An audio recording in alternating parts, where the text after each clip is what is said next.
Fox Fire Girl, it's about essentially a love story between a girl and two guys. But more than that, it's about the act of storytelling that illustrate the life that this three character has. Essentially, when we talk about life, we talk about life in different approaches. We talk about the act of telling stories about our life.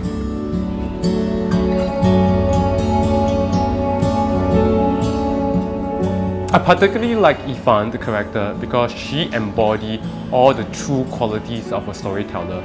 She has to hide behind the lenses of her own past, and I think it's through the stories that she tells the guys in her life that she truly finds ways to exist, to find ways to live. This figure of a fox spirit allows her to talk about her own past, and in a way she could relate only through this figure of a fox spirit to another person. She sees herself as a fox spirit, she sees herself as a figure of transformation. She's not just one person, she could be different people to different person, and she kind of lives in the imagination and the life of these people in so many ways.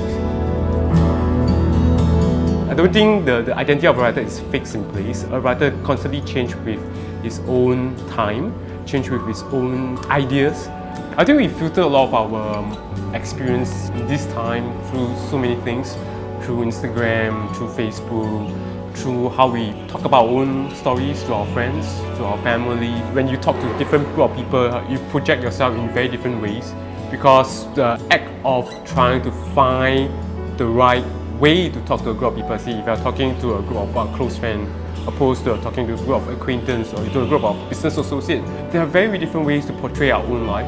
Is this true? Is it true that the way we portray to one group of people is the way we live our life? Is it a true identity that we have?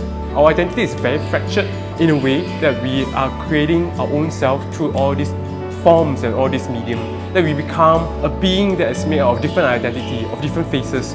In the act of writing and talking about this novel, I create this composite of this character that's made out of so many things, made out of her own memories, made out of her own storytelling, made out of her own story. And it creates a very complicated and complex character that I hope that Ifan is.